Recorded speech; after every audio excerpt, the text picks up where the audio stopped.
Welcome to Buddha and Coach. This week we are looking at lesson 31, which says, like a fine flower, beautiful to look at without scent, fine words are fruitless in a man who doesn't act in accordance with them.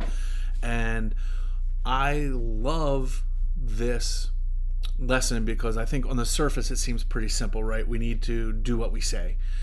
And for me, though, I want to dig a little bit deeper into it, and I want to look at how we actually do that, or how we even get into that trap of not doing it that a lot of times we fall into as coaches.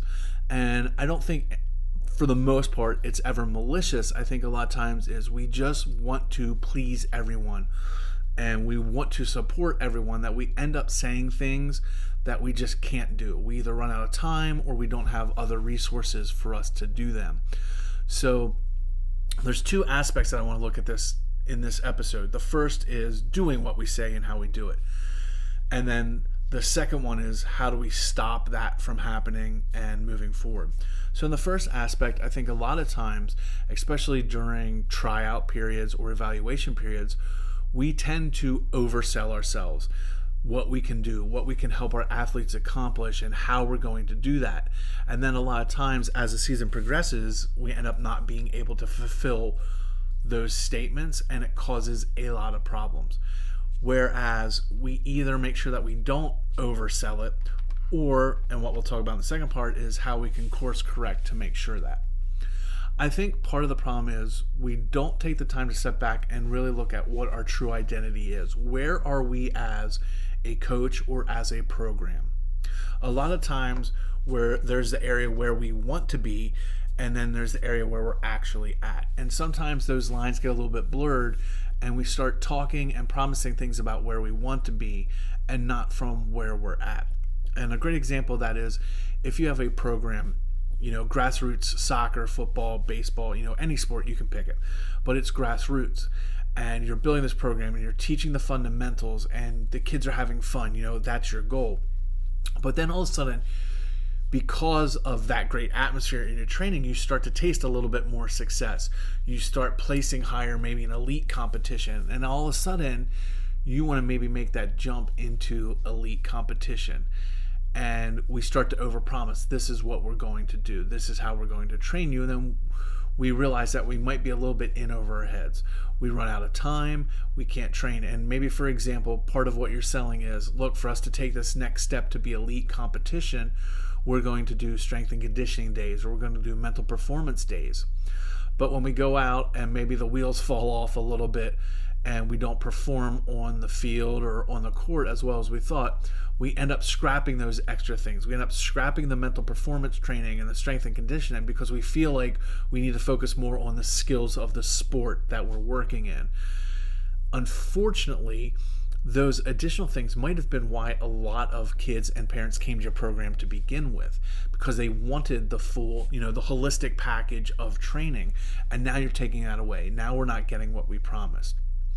On a smaller level, sometimes that happens with players. We promise them this playing time or this position, and then something happens. Again, usually it's not underhanded where you're promising someone just to get them to sign so maybe they won't go somewhere else. A lot of times, though, things change, things happen. Maybe another player gets hurt, so you have to move this person. This is not what they signed up for, right? So we have to make sure that we have those checkpoints and we understand why it's happening, when it's happening, and then how to course correct it. And that's the second part, which is how do we know when we're getting off course? How do we know that they were just empty promises that we started with in the beginning and it's not going to come to fruition? That might cause a problem. And I think part of the problem is we don't have someone that's specifically looking out for that. So maybe this is something that you task an administrator with, or you task an assistant coach with, or if you're an assistant coach, maybe that's something that you offer. Hey, I'm going to make sure that we are doing everything that we said we were going to do on day one. And if we can't, then we're going to sit down and work on this plan of how to fix it. But too many times we get so tunnel vision and focused on the competition side of things that we don't take time to stop and look where we may be falling short in other areas, whether it's time management, playing time. There's a million things. And then of course those all snowball and become much bigger issues. Then players and parents end up getting upset about playing time, when if we had those checkpoints, we could have maybe seen a little bit of it. Maybe I'm not giving player A what I promised them. How can I fix that? Or how can I at least have that discussion about why that's not happening? But too many times we wait until it happens and then it all blows up and then we try to smooth it over. So we need to make sure that we have these checkpoints. Again, maybe it's every 2 weeks. You just kind of look at your plan at what you're doing. Maybe it's every month. But it can't just be, this is what we're promising, and then at the end of the season, did we live up to it and fall short? We have to have those checkpoints. I think a bigger problem, which is a topic for a different day, I believe, is coaches, especially in the club side of things, and again, I see it with every sport, don't tend to plan out the whole season. It's almost a day-by-day or a week-by-week planning. And I get that. It's because you're worried that you're going to have to adjust. But I think for long-term development, that's a bad idea because you don't know where you're going. You don't have a look at what's going on and the path and chart that you're eventually on. So I would suggest that you definitely plan out your season, at least in the broad strokes of what you want to do, what the time looks like. Then obviously you can adjust it if changes happen or problems arise. But you should kind of have that roadmap of your entire season and not just in your head. Because as much as we like to think we're really smart and we remember everything, we tend to forget a lot more than we remember. So take the time, sit down every season and plan out, this is what we want to work on. This is what I want the team to look like. All right.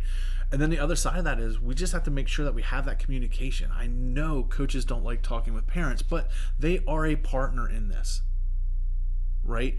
So if I'm going to promise playing time, or I'm going to promise a position, or I'm going to promise a spot on the team, I should be able to have those conversations with the player and the parents mid-season, end of season about what's going on and having those check on. I know a lot of times we have handbooks and coaches say, I'm not going to talk about playing time, but that's what the sport is about, really.